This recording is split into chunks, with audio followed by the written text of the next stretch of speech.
Seharusnya para pengusaha harus paham bahwa tanpa pekerja, mereka itu bukan siapa-siapa. Para pekerjalah yang membuat para pengusaha itu menjadi kaya. Para pekerjalah yang membuat pengusaha itu menjadi makmur hidupnya. Tapi kenapa mereka begitu tega dengan outsourcing? 3 bulan selesai, 6 bulan selesai.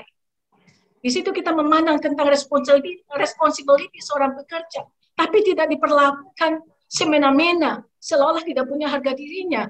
Saya sangat miris sekali, Bang Kars. Saya pulang ke Riau kemarin, mendengar informasi-informasi seperti itu. Tapi kita tidak punya daya dan upaya.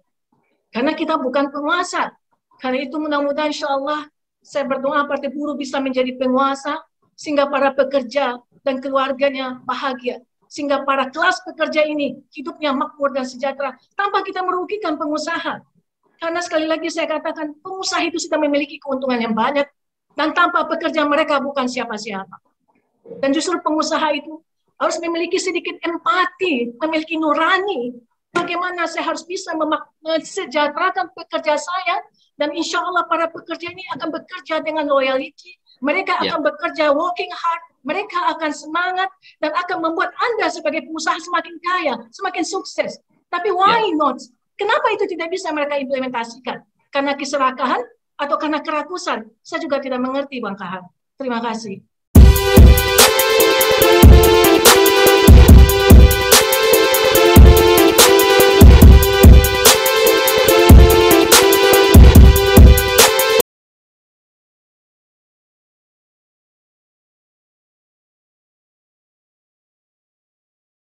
Kenaikan harga-harga yang terjadi saat ini sangat berdampak sekali, Bang Kahar.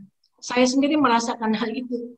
Yang biasanya mungkin kita bisa mengeluarkan uang 1 juta, itu akhirnya jadi bertambah, melebihi dari 1 juta.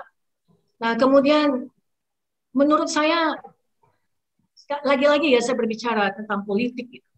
Karena kenapa? Keputusan harga naik, keputusan harga turun, atau apapun itu adalah keputusan politik.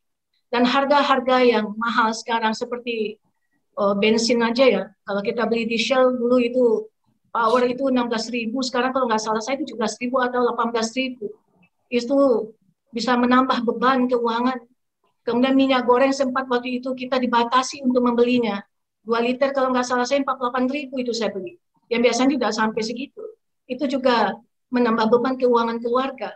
Jadi sebagai perempuan yang mengelola keuangan keluarga, saya sangat merasakan sekali bagaimana pahitnya itu. Apalagi jika banyak saudara-saudara kita yang tidak memiliki penghasilan yang tetap, banyak saudara-saudara kita yang menganggur, bagaimana mereka akan mampu mengelola keuangannya dengan harga-harga yang naik seperti ini. Karena itulah kenapa saya selalu mengajak perempuan, ayo masuk ke dunia politik. Karena apapun itu kenaikan harga, kesejahteraan rakyat, semuanya adalah keputusan politik.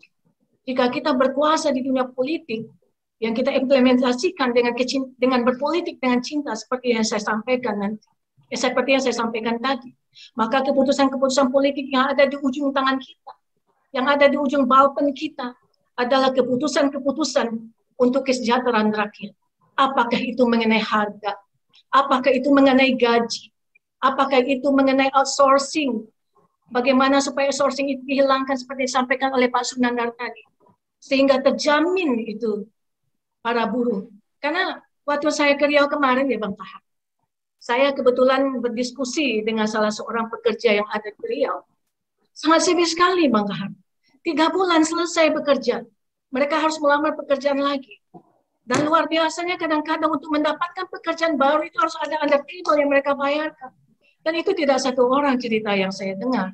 Dan itu sangat pelik sekali. Kemudian menurut saya seharusnya para pengusaha harus paham bahwa tanpa pekerja, mereka itu bukan siapa-siapa. Para pekerjalah yang membuat para pengusaha itu menjadi kaya. Para pekerjalah yang membuat pengusaha itu menjadi makmur hidupnya. Tapi kenapa mereka begitu tega dengan outsourcing? 3 bulan selesai, 6 bulan selesai. Di situ kita memandang tentang responsibility seorang pekerja, tapi tidak diperlakukan semena-mena, seolah tidak punya harga dirinya. Saya sangat miris sekali, Bang Kars. Saya pulang ke Riau kemarin, mendengar informasi-informasi seperti itu. Tapi kita tidak punya daya dan upaya. Karena kita bukan penguasa.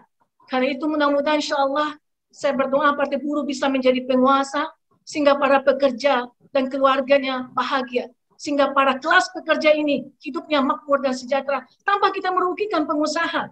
Karena sekali lagi saya katakan, pengusaha itu sudah memiliki keuntungan yang banyak, dan tanpa pekerja mereka bukan siapa-siapa. Dan justru pengusaha itu harus memiliki sedikit empati, memiliki nurani. Bagaimana saya harus bisa mensejahterakan pekerja saya, dan insya Allah para pekerja ini akan bekerja dengan loyalty, mereka akan bekerja working hard, mereka akan semangat, dan akan membuat Anda sebagai pengusaha semakin kaya, semakin sukses. Tapi why not? Kenapa itu tidak bisa mereka implementasikan? Karena keserakahan atau karena kerakusan? Saya juga tidak mengerti, Bang Kahar. Terima kasih.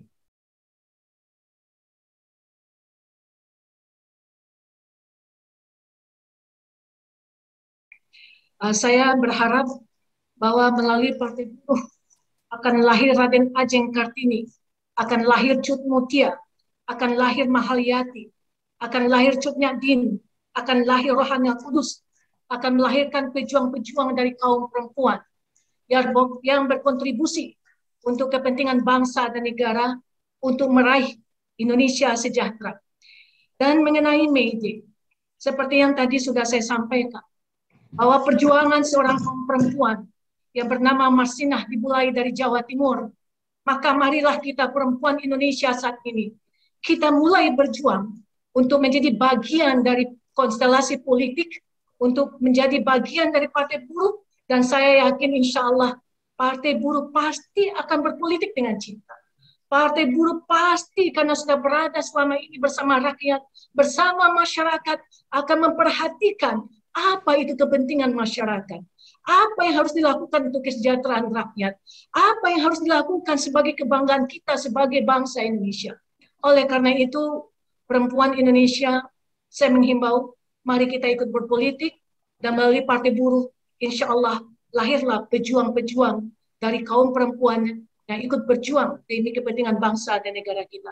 Dan mudah-mudahan tanggal 1 Mei ini, yang kebetulan bertepatan dengan hari lahirnya Raden Ajeng Kartini, 21 April, maka Mei dengan pergerakan buruhnya, dan 21 April, bagaimana seorang Raden Ajeng Kartini membuat sebuah buku, Habislah Gelap, Terbitlah Terang. Semoga keterangan itu akan selalu menyinari kita semua, terutama kaum perempuan khususnya, dan untuk Indonesia secara keseluruhan.